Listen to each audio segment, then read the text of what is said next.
ভারতবর্ষের অজানা পুরাণের ইতিহাস ও বিভিন্ন মূল্যবান গ্রন্থাদি সম্পর্কে জানতে এক্ষুনি সাবস্ক্রাইব করুন বাংলার বইঘর ইউটিউব চ্যানেল। চলুন ভিডিও শুরু করা যাক।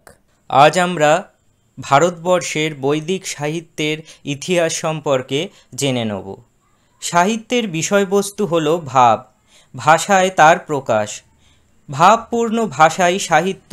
সুন্দর সুন্দর ভাব ভাষায় ব্যক্ত হয়ে মানুষের মনোরঞ্জন করতে সক্ষম হলে তাকে আমরা বলি সাহিত্য। প্রথম যুগের সাহিত্য ছিল কাব্যপ্রধান।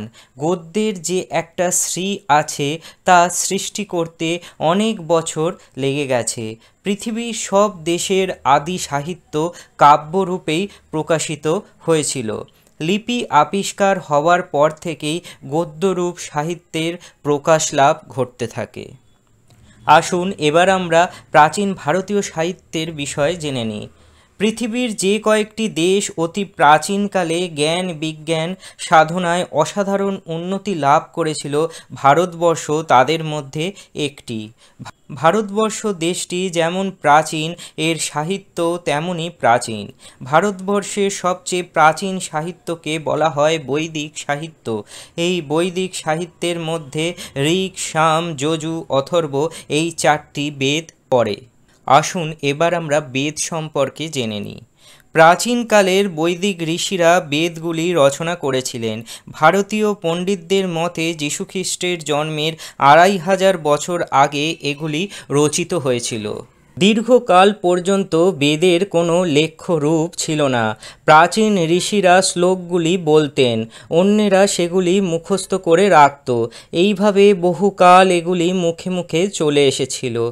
কানে শুনে বেদের শ্লোকগুলি মনে রাখা হয় বলে এর অপর নাম শ্রুতি। বেদগুলির মধ্যে দিয়ে প্রাচীনকালের ভারতবর্ষের পরিচয়টি অতি সুন্দরভাবে ফুটে উঠেছে। তখনকার দিনের মানুষ কোন কোন দেবদেবীর পূজা করতেন, কি খেলতে ভালোবাসতেন, কি খেতেন, সব কথাই বেদের মধ্যে সংগৃহীত আছে। এবার আমরা উপনিষদ সম্পর্কে জেনে নিই। পণ্ডিতরা অনুমান করেন যীশুখ্রিস্টের জন্মের 600 কি 700 বছর আগে উপনিষদ রচিত হয়েছিল। বেদের মধ্যে যেমন বিভিন্ন দেবদেবীর আরাধনা করা হয়েছে, উপনিষদে তেমন কিছুই করা হয়নি। উপনিষদে একমাত্র ব্রহ্মকে ধ্যান করা হয়েছে। এই ব্রহ্ম এক এবং অদ্বিতীয়, ইনি একমাত্র সত্য।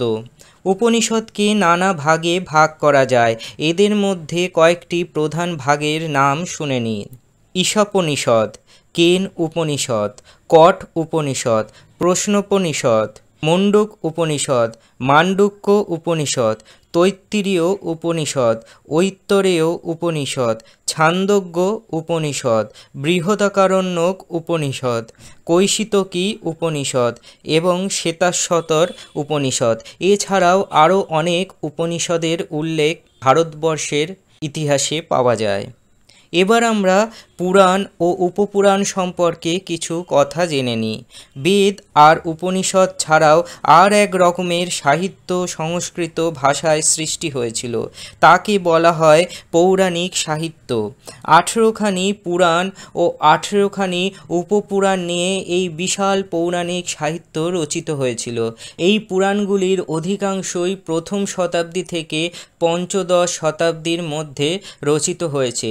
প্রতিটি পুরাণে একজন শক্তিমান দেবতার আরাধনা ও মাহাত্ম্য কীর্তন করা হয়েছে, যেমন ব্রহ্মাণ্ড পুরাণ, যেমন বিষ্ণু পুরাণ, শিব পুরাণ।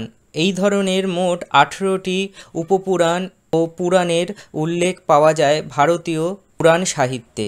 এই পুরাণগুলি হচ্ছে একধারে ইতিহাস ও অন্যধারে সাহিত্যের সম্ভার। আসুন আজ আমরা রামায়ণ ও মহাভারতের কিছু গুরুত্বপূর্ণ বিষয় জেনে নিই। রামায়ণ ও মহাভারত এই দুই মহাকাব্য ভারতবর্ষের সর্বশ্রেষ্ঠ সম্পদ। শত শত বছর ধরে এই দুই মহাকাব্য ভারতবর্ষের অধিবাসীদের মধ্যে এক আশ্চর্য প্রভাব বিস্তার করে আসছে।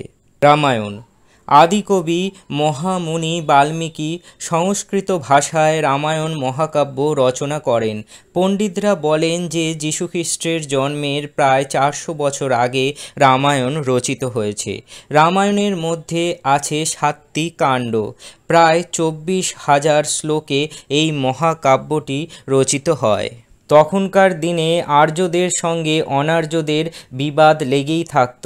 রামচন্দ্র ও রাবণের যুদ্ধ বিগ্রহের মধ্যে দিয়ে সেই সব কথাই বলা হয়েছে। বাল্মীকি তার আশ্চর্য কবি প্রতিভায় তখনকার দিনের জীবনধারা অতি সুন্দরভাবে ফুটিয়ে তুলেছেন। মহাভারত। রামায়ণের মতো মহাভারত ভারতবর্ষের জাতীয় মহাকাব্য।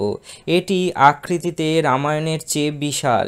এর মধ্যে আছে 18টি পর্ব এবং প্রায় 1 লক্ষ শ্লোক। এই সুবিশাল মহাকাব্য রচনা করেন কৃষ্ণদ্বৈপায়ন ব্যাসদেব। পণ্ডিতদের অনুমান যীশুখ্রিস্টের জন্মের প্রায় 1000 বছর আগে কুরু ও পাণ্ডবদের মধ্যে যে ভীষণ যুদ্ধ হয় তারই প্রকাশ ঘটেছে এই মহাভারত মহাকাব্যে। বাংলার বইঘর কোনো প্রকার কুসংস্কার প্রমোট করে না। সকল ভিডিও শিক্ষামূলকভাবে এবং মনোরঞ্জনভাবে নেওয়া উচিত। কোনো ভিডিও ব্যক্তিগতভাবে নেবেন না। ধন্যবাদ। ভিডিওটি ভাল লাগলে লাইক, শেয়ার এবং সাবস্ক্রাইব করতে ভুলবেন না। আর আমাদের এরকম লেটেস্ট ভিডিও পেতে বেল নোটিফিকেশানটি অন করে রাখবেন। সবাই ভালো থাকবেন। আবার দেখা হয়ে যাবে।